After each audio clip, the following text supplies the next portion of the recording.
Hallelujah. കർത്താവ് നിങ്ങളെ ധാരാളമായിട്ട് അനുഗ്രഹിക്കട്ടെ. വീണ്ടും നിങ്ങളോടൊപ്പം ദൈവവചനമായിട്ടായിരിക്കാൻ സ്വർഗത്തിലെ ദൈവം ആക്കിയതിനെ ഞാൻ കർത്താവിനെ നന്ദിയോടെ സ്തുതിക്കുന്നു. കർത്താവിന്റെ വചനത്തിൽ നമ്മൾ വായിക്കും, കർത്താവായ യേശുക്രിസ്തു ഭൂമിയിലേക്ക് ഇറങ്ങി വന്നു.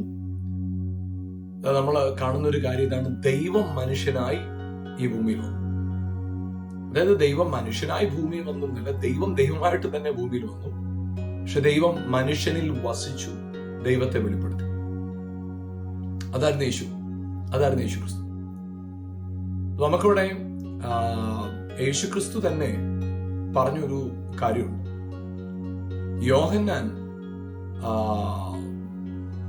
തിന്നാതെയും കുടിക്കാതെയും അവന് ഭൂതമുണ്ടെന്ന്, മനുഷ്യപുത്രൻ തിന്നുന്നവനും കുടിക്കുന്നവനും അവനെ മറ്റു രീതിയിൽ അവര് കുറ്റപ്പെടുത്തി. അപ്പൊ അവിടെ എല്ലാം അവര് ദൈവത്തെ കുറ്റപ്പെടുത്താനായിട്ട് മാത്രമായിരുന്നു ഒരു സമയം കണ്ടത്. ദൈവത്തെ നല്ല എല്ലാരെയും കുറ്റം പറയുക എന്നൊരു രീതിയാണ്. പക്ഷെ അവിടെ നമുക്ക് കർത്താവിനെ കുറിച്ച് അവർ പറഞ്ഞ ഏറ്റവും വലിയ കംപ്ലൈന്റ്, യേശുക്രിസ്തു പാപികളുടെയും ചുങ്കക്കാരുടെയും കൂടെ ഭക്ഷണം കഴിക്കും. നമുക്കറിയാം, പരീശനായ ശീമോന്റെ വീട്ടിൽ കർത്താവിനെ ഭക്ഷണത്തിന് ക്ഷണിച്ചപ്പോ പാപിയായ സ്ത്രീ യേശുവിന്റെ അടുക്കൽ വന്നിട്ട് അവരുടെ കുറ്റബോധമെല്ലാം ദൈവസന്നിധിയിൽ ഏറ്റു പറഞ്ഞുകൊണ്ട് കർത്താവിന്റെ സന്നിധിയിൽ ഇരുന്നു, കർത്താവിന്റെ പാദമെടുത്തിരുന്നു. അവിടെ ആ പരീശന്റെ മനസ്സിൽ കൂടെ പോയ ചിന്ത ഇതാണ്, ഇവൻ യഥാർത്ഥ പ്രവാചകനായിരുന്നുവെങ്കിൽ ഈ സ്ത്രീ ആരാണെന്ന് മനസ്സിലാക്കുവായിരുന്നു. ഈ ഒരു സാഹചര്യത്തിൽ പ്രതികരിക്കാതിരിക്കുന്നത് എന്തുകൊണ്ടാണ്? യേശു പ്രതികരിക്കാതിരിക്കുന്നത് തെറ്റാണ്, യേശു പ്രതികരിക്കണമായിരുന്നു. അതൊക്കെയാണ് അവന്റെ ഉള്ളിൽ ചിന്തിച്ചുകൊണ്ടിരുന്നത്. പക്ഷെ കർത്താവ് പറഞ്ഞത്, കടം കൊടുക്കുന്ന, വായ്പ കൊടുക്കുന്ന ഒരുവൻ 2 പേർക്ക് കടം കൊടുത്തു. ഒരുവൻ 50, ഒരുവൻ 500, അല്ലെങ്കിൽ 5, 100. 2 പേർക്കും തിരിച്ചു കൊടുക്കാൻ സാധിച്ചില്ല, 2 പേർക്കും ക്ഷമിച്ചു. ആരായിരിക്കും കൂടുതൽ സ്നേഹിക്കുക? പരീശന് മറുപടി ഇതായിരുന്നു, അധികം ഇളച്ചു കിട്ടിയ. കർത്താവിന് മറുപടി ഇതായിരുന്നു, ഇവൾ അധികം പാപം ചെയ്തിരിക്കുന്നുണ്ട്, ഇവൾക്ക് അധികം ക്ഷമ ലഭിച്ചിരിക്കുന്നതുകൊണ്ട് ഇവൾ അധികം സ്നേഹിക്കും. നമ്മുടെ ജീവിതത്തില് കർത്താവിന്റെ സ്നേഹം തിരിച്ചറിയണമെങ്കിൽ കർത്താവ് ആരാണെന്ന് ശരിക്കും മനസ്സിലാക്കണം. ദൈവം അടുത്തുകൂടാത്ത വെളിച്ചത്തിൽ വസിക്കുന്നവനെന്ന് പഴയ നിയമത്തിൽ നമ്മൾ കാണുമ്പോൾ അടുത്ത് ചെല്ലാൻ കഴിയാത്തവനായി, അടുത്ത് ചെല്ലുന്നവരെ ശിക്ഷിക്കുന്നവനായി. കാരണം ദൈവത്തിന്റെ മഹത്വം അത്രത്തോളം തീവ്രമായി. എന്നാൽ യേശുവിനെ കാണുന്നത് അങ്ങനല്ല.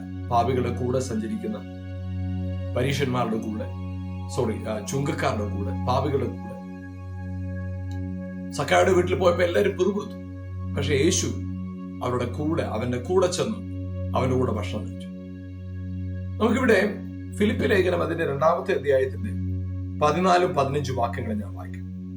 വക്രതയും കോട്ടവുമുള്ള തലമുറയുടെ നടുവിൽ നിങ്ങൾ അനിന്യരും പരമാർത്ഥികളും ദൈവത്തിന് നിഷ്കളങ്ക മക്കളും ആകേണ്ടതില്ല. എല്ലാം പിറുപിറുപ്പും വാദവും കൂടാതെ ചെയ്യും. അവരുടെ ഇടയിൽ നിങ്ങൾ ജീവന്റെ വചനം പ്രമാണിച്ചുകൊണ്ട് ലോകത്തിൽ ജ്യോതിസുകളെ പോലെ പ്രകാശിക്കും. അവിടെ 2 കാര്യമാണ് എടുത്തു പറയുന്നത്. ഒന്ന്, വക്രതയും കോട്ടവുമുള്ള തലമുറയുടെ നടുവിൽ. അപ്പൊ നിങ്ങള് ഈ തലമുറയിൽ നിന്നെല്ലാം സെപ്പറേറ്റ് ആയിട്ടിരിക്കാനല്ല പറയുന്നത്. അവരുടെ നടുവിൽ നിങ്ങൾ ജ്യോതിസുകളെ പോലെ പ്രകാശിക്കും. അവരുടെ നടുവിൽ നിങ്ങൾ ഒന്നും പിറുപിറുക്കാതെ ചെയ്യും. നമുക്ക് ഏറ്റവും ഇഷ്ടം എന്താണെന്നറിയോ? സേഫ് മോഡിൽ നിൽക്കാം.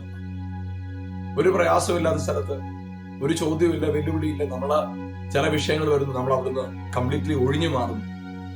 പക്ഷെ ഇവിടെ പൗലോസ് പറയുന്ന അതല്ല. നിങ്ങൾ ചെയ്യേണ്ട ഒരു കാര്യം, നിങ്ങളുടെ ഭാഗത്തുനിന്ന് പ്രതീക്ഷിക്കുന്ന കാര്യം, അവിടെ അവര് വക്രതയുള്ളവരാണ്, കോട്ടമുള്ളവരാണ്. അവരുടെ നടുവിൽ നിങ്ങൾ വ്യത്യസ്തരാകും. അവരുടെ കൂടെ ആയിരിക്കും നിങ്ങൾ താമസിക്കുന്നത്, അവരുടെ കൂടെ ആയിരിക്കും നിങ്ങൾ ഭക്ഷണം കഴിക്കുന്നത്, അവരുടെ കൂടെ ആയിരിക്കും നിങ്ങൾ ജീവിക്കുന്നത്. പക്ഷേ അവരിൽ നിങ്ങൾ വ്യത്യസ്തരായിരിക്കും. ഇവിടെ അവരിൽ നിന്ന് ഓടി മാറാനല്ല പറയുന്നത്, അവരെ കുറ്റപ്പെടുത്തി മാറി നിൽക്കാനായിട്ടല്ല പറയുന്നത്. അതായത് നമ്മള് എഫേസ്യ ലേഖനത്തിൽ ഒരു വാക്യമുണ്ട്, അതായത് അവരെ വിട്ട് വേർപെട്ടിരിക്കുക, അതായത് പ്രിയപ്പെട്ടവർ, അവിടെ ആളുകളെ വിട്ട് വേർപെടാനല്ല അവിടെ ഉദ്ദേശിക്കുന്നത്. അവരുടെ സ്വഭാവത്തിൽ നിങ്ങൾ വ്യത്യസ്തരായി മാറുക. ഇവിടെ പറയുന്നത് സകലതും വക്രതയും കോട്ടവുമുള്ള തലമുറയുടെ നടുവിൽ നിങ്ങൾ എല്ലാ കാര്യങ്ങളും എങ്ങനെ ചെയ്യണം? പെറുപെറുപ്പില്ലാതെ, വാദമില്ലാതെ ചെയ്യും. ഇവിടെ അതങ്ങനെ വ്യക്തമായിട്ട് പറയും. അതുപോലെ തന്നെ അടുത്ത വാക്യം പറയുന്നത്, അവരുടെ ഇടയിൽ നിങ്ങൾ ജീവന്റെ വചനം പ്രമാണിച്ചു, ലോകത്തിൽ ജ്യോതിസുകളെ പോലെ പ്രകാശിക്കുന്നു. അവരുടെ ഇടയിൽ. അപ്പൊ നിങ്ങൾ അവരുടെ ഇടയിൽ, ആരുടെ ഇടയിൽ? വക്രതയും കോട്ടവുമുള്ള തലമുറയുടെ ഇടയിൽ നിങ്ങൾ ദൈവവചനം പ്രമാണിക്കുമ്പോൾ നിങ്ങൾ ജ്യോതിസുകളെ പോലെ പ്രകാശിക്കും. അതായത് കർത്താവ് നിങ്ങളെ കുറിച്ച് ആഗ്രഹിക്കുന്ന ഒരു കാര്യം, അത് ഞാൻ ഇങ്ങനെ പറയാൻ ആഗ്രഹിക്കുകയാണ്. നിങ്ങൾ വ്യത്യസ്തരാണെന്നല്ല നിങ്ങൾ ചിന്തിക്കേണ്ടത്, പക്ഷെ നിങ്ങൾ വ്യത്യസ്തമായി ചിന്തിക്കണം. ഞാൻ ഒന്നുകൂടെ പറയാൻ ആഗ്രഹിക്കുന്നു, നിങ്ങൾ വ്യത്യസ്തരാണെന്ന് ചിന്തിക്കുക അല്ല നിങ്ങൾക്ക് വേണ്ടത്. നിങ്ങൾക്ക് വേണ്ടത് നിങ്ങൾ വ്യത്യസ്തമായി ചിന്തിക്കുന്നവരാണ്. അതായത് നമ്മൾ ഒരു വ്യക്തിയിൽ നിന്ന് വ്യത്യസ്തരായി തീരാനായിട്ട് അവരിൽ നിന്ന് വ്യത്യസ്തമായ വസ്ത്രധാരണം സ്വീകരിച്ചതുകൊണ്ടോ, അവരിൽ നിന്ന് വ്യത്യസ്തമായ ഭക്ഷണ രീതി നമ്മൾ ഫോളോ ചെയ്യുന്നതുകൊണ്ടോ, പിന്തുടരുന്നതുകൊണ്ടോ, അവരിൽ നിന്ന് വ്യത്യസ്തമായ എന്തോ ചില ജീവിത ശൈലികളിലേക്ക് നമ്മൾ മാറുന്നത് കൊണ്ടോ ഒന്നും നാം ഈ ഉദ്ദേശിക്കുന്ന യഥാർത്ഥ ഫ്രൂട്ട് ഉണ്ടാകത്തില്ല. അങ്ങനെ യഥാർത്ഥ ഫ്രൂട്ട് ഉണ്ടാകണമെങ്കിൽ അവരെ പോലെ തന്നെ, അവരുടെ പോലെ വസ്ത്രധാരണം അവരെ പോലെ ആയിരിക്കാം, അവരെ പോലെ ആയിരിക്കാം ഭക്ഷണം കഴിക്കുന്നത്, അവരുടെ കൂടെ തന്നെ ആയിരിക്കാം ജോലി ചെയ്യുന്നത്, അവരുടെ കൂടെ തന്നെ ആയിരിക്കാം ജീവിക്കുന്നത് ഒരു വിഷയം. പക്ഷെ അതിനെല്ലാം നടുവിൽ അവരിൽ നിന്ന് നിങ്ങൾ വ്യത്യസ്തരാണെന്ന്, നിങ്ങൾ അവരെക്കാളും ഞാൻ വിശുദ്ധനാണ്, അല്ലെ അവരെക്കാളും ഞാൻ എന്തോ പ്രത്യേകത ഉള്ളവനാണെന്ന് ചിന്തിച്ച് നിങ്ങൾ അവരെ വിട്ട് മാറി നിൽക്കാതെ നിങ്ങൾ ചിന്തിക്കുന്നത് വ്യത്യാസമായിട്ട് ചിന്തിക്കണം. എന്താണ് അവരുടെ രീതി? എന്താ? അവര് ആവശ്യമില്ലാത്ത കാര്യങ്ങളിൽ പിറുപിറുക്കുന്നു, വാദഗതികൾ ഉണ്ടാവുന്നു, തർക്കിക്കുന്നു. പക്ഷെ നിങ്ങളുടെ ചിന്തയൊന്ന് മാറ്റിക്കുക. ഞാൻ ഇവരെ പോലെ വസ്ത്രം ധരിച്ചിരിക്കുന്നവനാ, ഞാൻ ഇവരെ പോലെ ജീവിത ശൈലി തുടരുന്നവനാണ്, പക്ഷേ എന്റെ ചിന്ത ഞാൻ സ്വർഗത്തിൽ നിന്നുള്ളവൻ. യേശുക്രിസ്തു പറഞ്ഞൊരു കാര്യം, ഞാൻ മേലിൽ നിന്നുള്ളവൻ, നിങ്ങൾ ഭൂമിയിൽ നിന്നുള്ളവൻ. യേശുക്രിസ്തുവിന്റെ വസ്ത്രധാരണത്തിലൊന്നും അങ്ങനെ വ്യത്യാസം കാണാൻ പറ്റില്ല. എല്ലാവരെയും പോലെ തന്നെയായിരുന്നു യേശു വസ്ത്രം ധരിച്ചത്. യേശു അവരുടെ കൂടെ തന്നെയാണ് ഭക്ഷണം കഴിച്ചത്. അവരുറങ്ങി, യേശു ഉറങ്ങി. അവർ ഭക്ഷണം കഴിച്ചു, യേശുവും ഭക്ഷണം കഴിച്ചു. അവര് ചിരിച്ചു, യേശുവും ചിരിച്ചു. അവരെ ചില സ്ഥലങ്ങളിൽ കരഞ്ഞു, യേശുവും കരഞ്ഞു. പക്ഷെ അവിടെ എല്ലാം യേശുവിന്റെ ചിന്ത വേറെയാണ്. നമുക്കറിയാം, ലാസറിന്റെ വീട്ടിൽ ബഥാനിയയിൽ എത്തിയവനായ കർത്താവ്, അവിടെ എല്ലാവരും കരഞ്ഞു, യേശുവും കരഞ്ഞു. പക്ഷെ ചിന്ത വേറെയായിരുന്നു. യേശു ചിന്തിച്ച കാര്യം എന്താ? ഈ കല്ലറ അവസാനമല്ല. യേശു നേരത്തെ പറഞ്ഞിരുന്നു, ഈ ദീനം മരണത്തിനല്ല. അതുകൊണ്ട് പ്രിയപ്പെട്ട, നമ്മുടെ ജീവിതത്തിനകത്ത് നമ്മൾ പിന്തുടരേണ്ട ശൈലി, പിന്തുടരേണ്ട ജീവിത രീതി എന്ന് പറയുന്നത്, നമുക്ക് വസ്ത്രധാരണം മാറ്റുകയോ, സംസാരത്തിന്റെ ശൈലി മാറ്റുകയോ, ഭക്ഷണ രീതി മാറ്റുകയോ, എല്ലാവരിൽ നിന്ന് മാറിയിരിക്കുകയോ അല്ല വേണ്ടത്. അതായത് ഞാൻ വീണ്ടും അത് പറയാൻ ആഗ്രഹിക്കുക, നിങ്ങൾ വ്യത്യസ്തരാണെന്ന് നിങ്ങൾ ചിന്തിക്കരുത്, പക്ഷെ നിങ്ങൾ വ്യത്യസ്തമായി ചിന്തിക്കണം. Don't think you are different, but think different. Don't think you are different, but think different. നിങ്ങൾ അവരിൽ നിന്ന് അവരെക്കാളെല്ലാം എന്തോ വ്യത്യസ്തത ഉള്ളവർ, അതുകൊണ്ട് ഞാൻ ഇവരുടെ ഒന്നും അടുക്ക പോകത്തില്ല എന്ന് ആരെയും വിധിച്ച് തള്ളിക്കളഞ്ഞ് മാറി നിൽക്കാതെ അവരുടെ നടുവിൽ വസിച്ചുകൊണ്ട് തന്നെ വ്യത്യസ്തമായിട്ട് ചിന്തിക്കാൻ സാധിക്കും. മറ്റുള്ളവർക്ക് രോഗം വരും, അവർ ഭയപ്പെടും. പക്ഷെ നിങ്ങൾ വ്യത്യസ്തമായി ചിന്തിച്ചേ, എന്റെ രോഗം യേശു കാൽവരി ക്രൂശിൽ ചുമന്ന് തീർത്തതാണ്. മറ്റുള്ളവർക്ക് സാമ്പത്തികമായ വിഷയങ്ങൾ വരുമ്പോൾ അവരോടെ തന്നെ കടം വാങ്ങിക്കാൻ പോകും, ഇല്ലെങ്കിൽ അബദ്ധങ്ങൾ കാണിച്ചു കൂട്ടും. അല്ല, എന്റെ കർത്താവ് എന്റെ സാമ്പത്തിക വിഷയത്തിൽ അത്ഭുതം ചെയ്യുന്നു. അവരുടെ ജീവിതത്തില് എന്തെങ്കിലും ചില പ്രശ്നങ്ങൾ ഉണ്ടാകും, ഭയന്നവർ അവരുടെ ജീവിതം നശിപ്പിച്ചു കളയും, തകർത്ത് കളയും, ചിലപ്പോ ആത്മഹത്യ ചെയ്ത് കളയും. പക്ഷെ നിങ്ങൾ വ്യത്യാസമായി ചിന്തിക്കണം. എങ്ങനെയാണ്? എന്റെ സകല വിഷയത്തിൽ വെളിപ്പെടാതിരിക്കും തേജസ് വിചാരിച്ചാൽ ഇന്നത്തെ കാര്യങ്ങൾ സാരമില്ല. എന്നെ ശക്തനാക്കുന്ന മുഖാന്തരം എനിക്ക് സകലത്തിനും സാധ്യം. എനിക്കിത് സാധ്യമാണ്. ഈ ബോധ്യമാണ് നമ്മുടെ അകത്ത് വരേണ്ടത്, നമ്മളെ വാഴേണ്ടത്. ഇവിടെ പറയുന്ന ഒരു കാര്യം വളരെ വ്യക്തമായി പറയുന്നു. ഹല്ലേലൂയ. നിങ്ങൾ അവരുടെ ഇടയിൽ ദൈവവചനം പ്രമാണിച്ചുകൊണ്ട് ജ്യോതിസുകളെ പോലെ പ്രകാശിക്കും. ആരുടെ ഇടയില? അനിന്യരും വക്രതയും കോട്ടവുമുള്ള തലമുറയുടെ നടുവിൽ. Praise God. ഹല്ലേലൂയ. പ്രിയപ്പെട്ടവരെ, നിങ്ങളുടെ ജീവിത സാഹചര്യം എന്തുമാകട്ടെ, നിങ്ങളുടെ ജീവിത ശൈലിയല്ല മാറ്റേണ്ടത്, നിങ്ങളുടെ ചിന്താരീതിയാണ് മാറ്റേണ്ടത്. ചിന്തകളെ രൂപാന്തരപ്പെടുത്തും. അതായത് നിങ്ങൾക്കൊരു മാറ്റം ആഗ്രഹമുണ്ട്, നിങ്ങളുടെ വസ്ത്രധാരണമല്ല മാറ്റേണ്ടത്, നിങ്ങളുടെ ചിന്തകളെ മാറ്റുക. നിങ്ങളൊരു അത്ഭുതം പ്രതീക്ഷിക്കുന്നുണ്ടോ? നിങ്ങളുടെ വസ്ത്രധാരണമോ അല്ലെങ്കിൽ മറ്റെന്തെങ്കിലും രീതിയിലുള്ള പുറമേ ഉള്ള കാര്യങ്ങൾ, ഭക്ഷണ രീതി അല്ലെങ്കിൽ നിങ്ങളുടെ ഹെയർ സ്റ്റൈല്, ഇതൊന്നുമല്ല നിങ്ങൾ മാറ്റേണ്ടത്, നിങ്ങളുടെ ചിന്താഗതികളെ മാറ്റുക. അതായത് പുറമേയുള്ള മാറ്റങ്ങളല്ല അകത്തെ സ്വാധീനിക്കേണ്ടത്, അകമേ ഉണ്ടാകുന്ന മാറ്റം വേണം പുറമെ സ്വാധീനിക്കാനായിട്ട്. അതായത് ആരെയും വെറുത്തും തള്ളിക്കളഞ്ഞും ഉപേക്ഷിച്ചുമല്ല നിങ്ങളുടെ സാക്ഷ്യം നിങ്ങൾ വെളിപ്പെടുത്തേണ്ടത്, മറ്റുള്ളവരെ സ്നേഹിച്ചും കരുതിയും.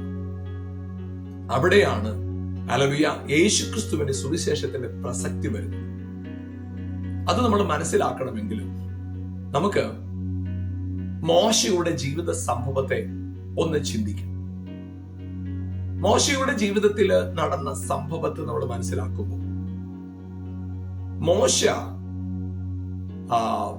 നമുക്കറിയാം ഒരു യഹൂദ മാതാപിതാക്കളുടെ മകനാണ്. യഹൂദ മാതാവിന്റെ പിതാവിന്റെ മകനായിരുന്ന മോശ, ആ മോശയുടെ ജീവിതത്തിൽ പിന്നത്തെ നമ്മൾ കാണുന്നത് ഇങ്ങനെയാണ്.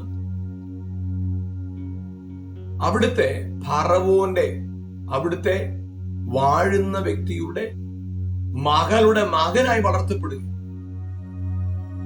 അത് അന്നത്തെ യഹൂദ മക്കളെല്ലാം, അവരുടെ ഇടയിൽ ജനിച്ചവരെല്ലാം ആൺകുഞ്ഞുങ്ങളെല്ലാം കൊണ്ട് നൈൽ നദിയിൽ എറിഞ്ഞു കളയുമെന്ന് കൽപ്പന നിൽക്കുന്ന ഒരു കാലഘട്ടം. ആ കാലഘട്ടത്തിൽ ഈ മോശയുടെ അമ്മയ്ക്കും അപ്പനും കുഞ്ഞിനെ കണ്ടപ്പോൾ ഒരു സിമ്പതി തോന്നിയിട്ട് 3 മാസം ഒളിപ്പിച്ചു വെച്ചു. പക്ഷെ 3 മാസത്തിന് ശേഷം ഒളിപ്പിച്ചു വെക്കാൻ സാധ്യമല്ല എന്ന് കണ്ടതായ മോശയുടെ മാതാപിതാക്കൾ ഒരു ഞാങ്ങണ പെട്ടകം ഉണ്ടാക്കി അതിനകത്ത് കുഞ്ഞിനെ വെച്ച് ആ പെട്ടകത്തെ ഫറവോന്റെ പുത്രി കുളിക്കുന്ന സ്ഥലത്ത് കൊണ്ടുവന്ന് വെച്ചു. ആ ഫറവോന്റെ പുത്രി ആ കുഞ്ഞിനെ കണ്ടപ്പോൾ അവൾക്ക് അനുകമ്പ തോന്നി, മനസ്സലിവ് തോന്നി. ആ കുഞ്ഞിനെ വളർത്താനായിട്ട് തീരുമാനിച്ചു. അപ്പോൾ മോശയുടെ സഹോദരി അല്ലെങ്കിൽ അവിടെ ആ കുഞ്ഞിനെ പരിചരിക്കാനായിട്ട് മാതാവിനെ കണ്ടുപിടിച്ചു. അത് ഈ മാതാവ് തന്നെയാണ്. അങ്ങനെ മോശ എവിടെയാണോ ഭയന്ന് ജീവിച്ചത് അതേ വീട്ടില് എതിർത്ത് നിന്ന കൽപ്പനയുടെ സാഹചര്യത്തിൽ അവിടുന്ന് തന്നെ അനുകൂലമായി കൽപ്പന വന്ന് സ്വാതന്ത്ര്യമായി ജീവിക്കുക. ഈ വചനം പറയുമ്പോൾ ഞാൻ നിങ്ങളോട് പറയട്ടെ, നിങ്ങളുടെ ജീവിതത്തിൽ ഒരു തരത്തിലും അംഗീകരിക്കപ്പെടത്തില്ല, അപ്രൂവ്ഡ് ആകത്തില്ല, റിന്യൂ ചെയ്യത്തില്ല, കാര്യങ്ങൾ പരിഹരിക്കപ്പെടത്തില്ല എന്ന് നിങ്ങൾ ഭയപ്പെട്ടിരിക്കുന്നു. കാരണം ഇന്ന രീതിയിൽ സിസ്റ്റം ഇങ്ങനെയാണ്, അതിന് വിരോധമായി എനിക്കൊന്നും ചെയ്യാൻ സാധിക്കത്തില്ലെന്ന് ഭയന്നിരിക്കുന്നു. നിങ്ങളോട് ഞാൻ പറയട്ടെ, ദൈവം നിങ്ങളെ തെരഞ്ഞെടുത്തതാണോ? ദൈവത്തിൽ നിങ്ങൾക്ക് ഉറപ്പുണ്ടോ? ഞാൻ പറയട്ടെ, അവൻ അസാധ്യമെന്ന് പറഞ്ഞിടത്തുനിന്ന് തന്നെ സാധ്യതയുടെ വഴി കർത്താവ് തുറക്കും. ആമേൻ. അസാധ്യമെന്ന് പറഞ്ഞ വ്യക്തിയെ കൊണ്ട് തന്നെ കർത്താവ് നിങ്ങൾക്ക് വേണ്ടി ചലിപ്പിക്കും. നിങ്ങൾക്ക് വേണ്ടി ആ വ്യക്തിയെ തന്നെ ചലിപ്പിക്കും, ഉന്നതങ്ങളെ ചലിപ്പിക്കും. ദൈവത്തിന് സാധ്യമാണ്. നിങ്ങൾ വിശ്വസിച്ചു. നിങ്ങൾ ആരെങ്കിലും അങ്ങനെയുള്ള വിഷയത്തിൽ അകപ്പെട്ട് ഭയത്തോടിരിക്കുന്നുണ്ട്, ഈ പ്രോഗ്രാം കാണും. നിങ്ങളോട് ഞാൻ പറയട്ടെ, നിങ്ങൾക്ക് എവിടെ നിന്നാണോ നോ, സാധ്യമല്ല എന്ന ശകാരം കേട്ടത്, വഴക്ക് കേട്ടത്, അവിടെ തന്നെ നിങ്ങൾക്ക് അനുകൂലമായി പ്രവർത്തിക്കുന്ന സമയമായി ഈ ദിവസങ്ങൾ അത് സംഭവിക്കും. നിങ്ങളുടെ എഫേർട്ട്, നിങ്ങളുടെ ശ്രമമില്ലാതെ തന്നെ നിങ്ങൾക്ക് വേണ്ടി കർത്താവ് തന്നെ തരും. മോശ അവിടെ എവിടെയാണോ ഇവന് വിരോധമായ കൽപ്പന പുറപ്പെട്ടത് അവിടെ തന്നെ മോശ വളരുക. അവിടെ തന്നെ മോശ വളരുമ്പോൾ നമുക്ക് കാണാൻ കഴിയുന്ന ഒരു കാര്യം, അവിടെ മോശ വളർന്നു വരുമ്പോൾ മോശ വളർന്നു 40 വയസ്സായപ്പോ ആ മോശയുടെ കാലഘട്ടത്തിലെല്ലാം മോശ അവിടുത്തെ എല്ലാ കാര്യങ്ങളും പഠിച്ചവനായിരുന്നു, സമർത്ഥനായിരുന്നു എന്നാണ് വചനത്തിൽ കാണുന്നത്. അപ്പോസ്തല പ്രവൃത്തി 7-ാം അധ്യായത്തിൽ കാണുന്നത് മോശ അവിടെ ഉണ്ടായിരുന്ന സകല കാര്യങ്ങളിലും അവിടെ അവൻ പഠിക്കാനായിട്ട് എന്തൊക്കെ കാര്യങ്ങൾ അവന് ഉൾക്കൊള്ളാൻ കഴിയുമായിരുന്നു അതെല്ലാം ലഭിച്ച് അവൻ സമർത്ഥനായിരുന്നു എന്നാണ് വചനത്തിൽ കാണുന്നത്. മോശ മിസ്രൈമ്യരുടെ സകല ജ്ഞാനവും അഭ്യസിച്ച് വാക്കിലും പ്രവൃത്തിയിലും സമർത്ഥനായി തീർന്നു, സമർത്ഥനായി മാറി. ആ മോശ, ചരിത്രകാരന്മാർ പറയുന്നത് മോശ അവിടെ കൂടുതൽ കാര്യങ്ങൾ ആ രാജ്യത്തിന് വേണ്ടി ചെയ്തു എന്നാണ് പറയുന്നത്. എന്നാൽ മോശയുടെ 40-ാമത്തെ വയസ്സിലും മോശയുടെ അകത്തൊരു ആഗ്രഹമുണ്ട്, തന്റെ സഹോദരങ്ങളെ കാണാൻ ഒരു ആഗ്രഹമുണ്ട്. തന്റെ സഹോദരങ്ങളെ കാണാനായിട്ട് ഇറങ്ങി പുറപ്പെട്ട മോശ ചെല്ലുമ്പോ അവന്റെ സഹോദരങ്ങളെ ഉപദ്രവിക്കുന്ന മേലധികാരിയെ കാണും. അങ്ങനെ തന്റെ സഹോദരങ്ങൾ ഉപദ്രവം സഹിക്കുന്ന കണ്ടപ്പോൾ ഉടൻ തന്നെ മോശ പ്രതികരിച്ചു. മോശയുടെ പ്രതികരണം കഠിനമായി പോയത് കൊണ്ട് തന്നെ ആ അധികാരിയെ മോശ കൊന്നു. അബദ്ധം പറ്റിയെന്നറിഞ്ഞ മോശ ആരും കാണാതെ വണ്ണം കുഴിയെടുത്ത് അവനെ അടക്കം ചെയ്തു. മോശ വീട്ടിൽ പോയി കൊട്ടാരത്തിൽ ചെന്നു കടന്നുറങ്ങി. പിറ്റേ ദിവസം വീണ്ടും ഇറങ്ങി വന്നു. ഒരുപക്ഷെ പിറ്റേ ദിവസം ഇറങ്ങി വരുന്നു, ഒരുപക്ഷെ എനിക്ക് മറ്റാരെങ്കിലും സഹായിക്കാൻ കഴിയും, എനിക്ക് എന്തെങ്കിലും ചെയ്യാൻ കഴിയും എന്നുള്ള ബോധ്യത്തിലായി. പക്ഷെ അങ്ങനെ ഇറങ്ങി വന്ന മോശ അവിടെ സംഭവിക്കുന്ന കാര്യം, സഹോദരങ്ങൾ തമ്മിൽ വഴക്കുണ്ടാക്കുന്നുണ്ടെന്ന് മോശ ചോദിച്ചു, നിങ്ങൾ തമ്മിൽ ഫൈറ്റ് ചെയ്തു? നിങ്ങൾ വലിയ അടിമത്തത്തിൽ കിടക്കുകയല്ലേ, നിങ്ങൾ എന്തിനാ ഫൈറ്റ് ചെയ്തു? മോശയോട് തിരിച്ചുള്ള ചോദ്യം ഇതാണ്, നിന്നെ ആരാ ഞങ്ങളുടെ ന്യായാധിപതി കർത്താവാക്കി വെച്ചത്? നിന്നെ ആരാ ഞങ്ങളുടെ പ്രഭുവാക്കി? അതായിരുന്നു സഹോദരങ്ങളുടെ ചോദ്യം. ആ ചോദ്യം അവിടെ കൊണ്ട് തീർന്നിരുന്നുവെങ്കിൽ ഒരുപക്ഷെ അത്ര വലിയ ചലനം മോശയിൽ ഉണ്ടാക്കുന്നില്ല.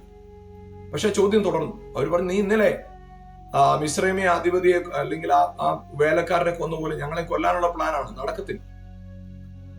ഇത് പറഞ്ഞപ്പോൾ കാര്യം പരസ്യമായി എന്നറിഞ്ഞ മോശ ഭയപ്പെട്ടു.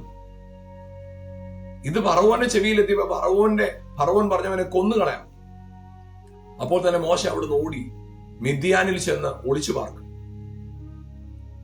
ആ അടുത്ത 40 വർഷം മോശ ഈ കഴിഞ്ഞ 2 ദിവസം ഇറങ്ങിയതുപോലെ, ഈ കഴിഞ്ഞ 2 ദിവസം മോശ ഇറങ്ങി ആദ്യ ദിവസം ഒരുവനെ കൊന്നു, അല്ലെങ്കിൽ തന്റെ സഹോദരന് അനുകൂലമായി വാദിച്ചിട്ട് മോശ നേരെ തിരിച്ചു പോകുന്നത് കൊട്ടാരത്തിലേക്ക്. മോശ ഇറങ്ങി വരുന്നത് എങ്ങനെയാ? രാജകീയ പദവിയോടെ, രാജകീയ വാഹനത്തിൽ, രാജകീയ വസ്ത്രധാരണത്തിൽ, രാജകീയ പ്രൗഢി, ചുറ്റും വേലക്കാരൊക്കെ നിൽക്കുന്നു. ഒരുപക്ഷെ അങ്ങനെ ആയിരുന്നിരിക്കാം, വേലക്കാരൊക്കെ ഉണ്ടായിരുന്നിരിക്കാം ചുറ്റും, എനിക്കറിയില്ല, ഞാൻ ചിന്തിക്കുന്ന കാര്യം പറയും. അപ്പൊ ഇപ്പൊ മോശയെ ഒരിക്കലും ഇവർക്ക്, അതായത് ഈ യഹൂദന്മാർക്ക് ഒരിക്കലും മോശയെ അവരുടെ ഒരാളായിട്ട് കാണാൻ പറ്റുന്നില്ല. കാരണം അവരുടെ വസ്ത്രധാരണം ഡിഫറെന്റ്, വ്യത്യസ്തനാണ്. എല്ലാ രീതിയിലും, ചിന്തകളിലും, പാർക്കുന്നതിൽ, എല്ലാത്തിലും വ്യത്യസ്തനാണ്. പക്ഷേ അടുത്ത 40 വർഷം ഹോരേബിൽ അല്ലെങ്കിൽ മിദ്യാനിൽ ആടുകളെ മേയ്ക്കുന്ന മോശ 40 വർഷം കൊണ്ട് ഇവന്റെ കഴിഞ്ഞ 40 വർഷം കയറിയ റോയൽ തോട്ട്സ് ഒക്കെ അങ്ങ് പോയി. അതായത് അവിടെ നിന്ന് കിട്ടിയ ചിന്താഗതികളൊക്കെ പോയി, ഇപ്പൊ എംപ്റ്റി ആയി. ഈ സമയത്ത് ദൈവം തന്റെ അഭിഷേകത്തെയും തന്റെ ശക്തിയെയും മോശയുടെ അകത്തേക്ക് നിറയ്ക്കാൻ തുടങ്ങി. ഹോരേബിൽ വെച്ച് ദൈവം അവന് പ്രത്യക്ഷനായി, ഞാൻ നിന്നെ ഫറവോന്റെ അടുക്കലേക്ക് അയക്കും, എന്റെ ജനത്തിന്റെ വിടുതലിനായിട്ട് നിന്നെ ഉപയോഗിക്കാൻ പോവുകയാണ്, നിന്നിലൂടെ ഞാൻ വലിയൊരു പുറപ്പാട് കൊണ്ടുവരാൻ പോവുകയാണ്. പ്രിയപ്പെട്ടവരെ, ഹല്ലേലൂയ, ചിന്തിച്ചു നോക്കുക. ആ ഒരൊറ്റ ദർശനം, ഉൾപ്പെടെ പ്രത്യക്ഷനായ ദൈവത്തിന്റെ ദർശനം കണ്ട മോശ കഴിഞ്ഞ 40 വർഷം കൊട്ടാരത്തിൽ വളർന്ന 40 വർഷം വിമോചകനാണ്, ദൈവജനത്തെ വിടുവിക്കാൻ വേണ്ടി തെരഞ്ഞെടുക്കപ്പെട്ടവനാണെങ്കിലും അവന്റെ ചിന്താഗതി നിൽക്കുന്നത് വ്യത്യസ്തമായിട്ട്. തന്റെ കഴിവ് കൊണ്ട് ഇത് സാധ്യമെന്ന നിലയിൽ അവൻ മനസ്സിനകത്ത് ചിന്തിച്ചു വെച്ചിരിക്കും. അഥവാ ഇവരിൽ നിന്ന് ഞാൻ വ്യത്യസ്തനായി നിൽക്കുന്നു, ആ മനോഭാവത്തോടു കൂടിയാണ് അവർക്ക് വേണ്ടി അവൻ അധ്വാനിച്ചത്. എന്നാൽ ഇപ്പോൾ മോശ തിരിച്ചു വരുമ്പോൾ മുമ്പ് ഉണ്ടായിരുന്ന രാജകീയ പ്രൗഢിയില്ല, രാജകീയ വസ്ത്രധാരണമല്ല, രാജകീയ വാഹനമല്ല. പക്ഷേ അന്നുണ്ടായിരുന്നതിനേക്കാൾ ശക്തമേറിയ ബോൾനെസ്സോടെയാ മോശ വരുന്നത്.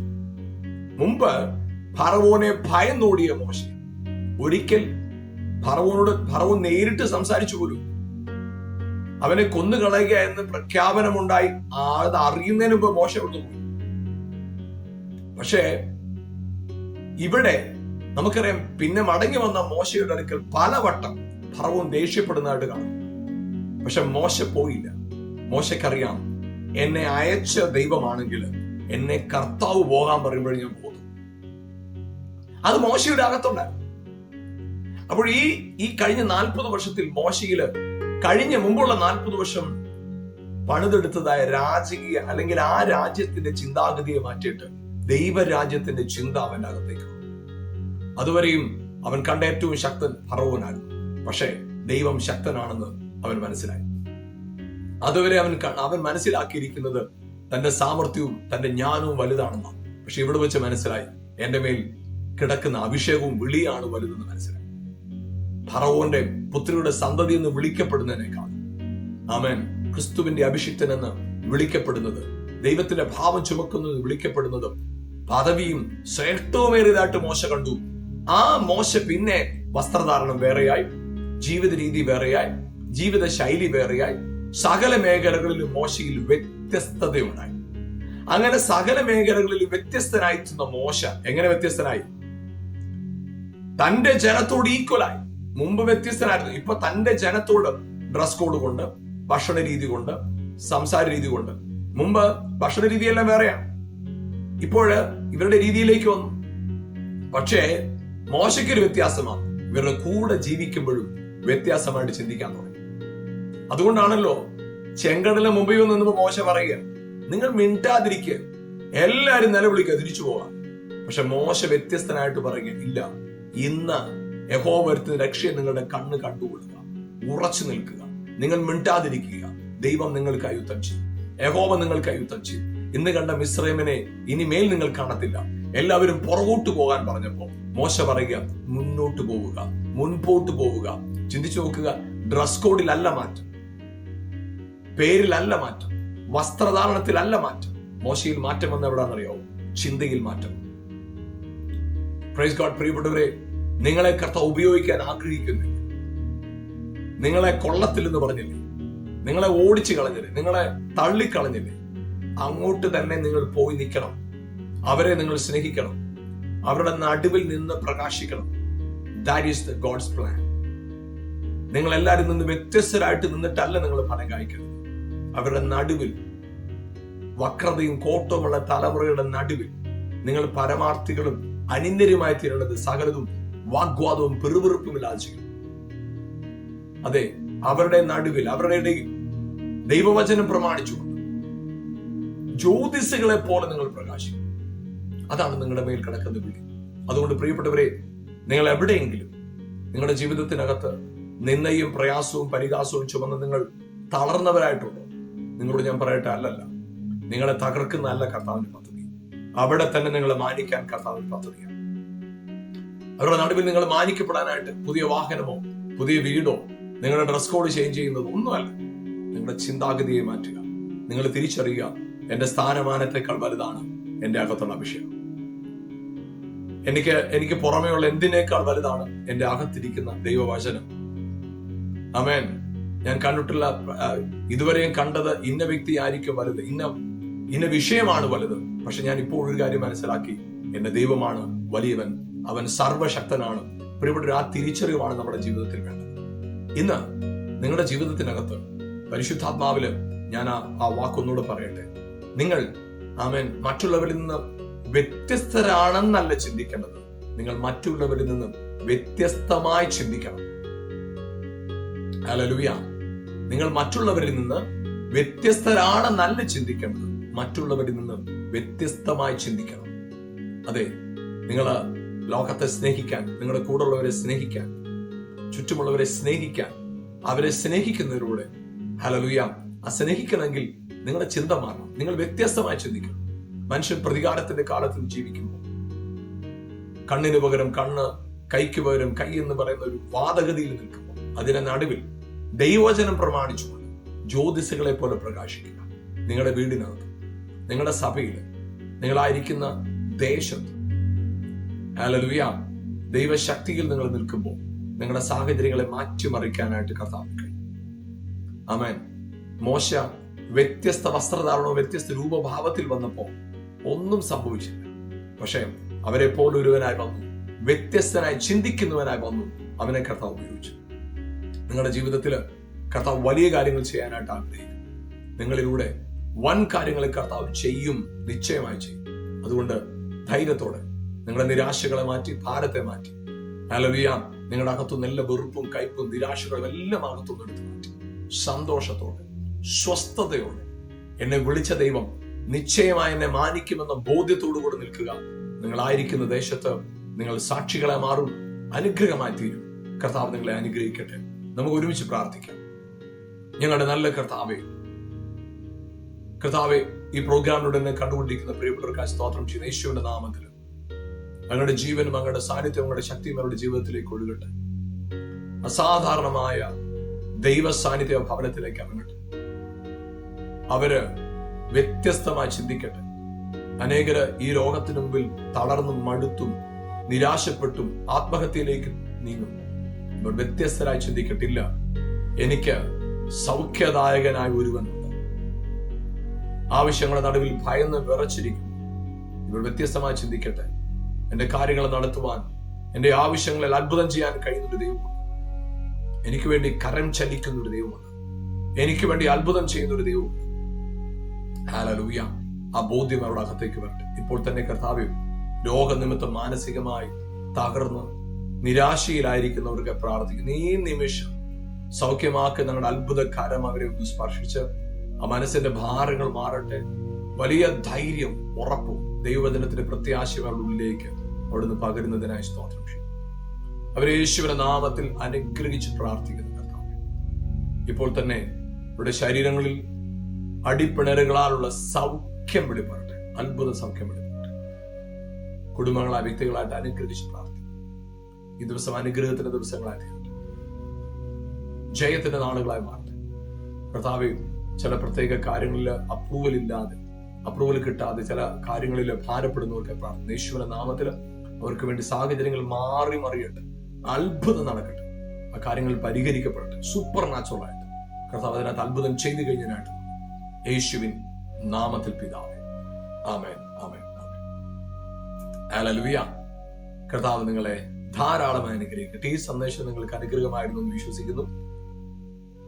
നിങ്ങൾ ഈ പ്രോഗ്രാം മറ്റുള്ളവർക്കും പരിചയപ്പെടുത്തുക. ഈ പ്രോഗ്രാമിന് വേണ്ടി പ്രാർത്ഥിക്കുകയും ചെയ്യുക. ഞങ്ങളുടെ പുസ്തകങ്ങൾ നിങ്ങൾക്ക് സൗജന്യമായി ലഭിക്കാനായിട്ട് ഈ കാണുന്ന ഫോൺ നമ്പറിൽ ഞങ്ങളുമായി ബന്ധപ്പെടുക. നിങ്ങൾക്ക് ആ പുസ്തകങ്ങൾ അമൂല്യമായ പുസ്തകങ്ങളാണ്. അത് നിങ്ങൾക്ക് നിശ്ചയമായും പ്രയോജനകരമായിരിക്കും. കർത്താവ് നിങ്ങളെ ധാരാളമായി അനുഗ്രഹിക്കട്ടെ. God bless you. ആമേൻ.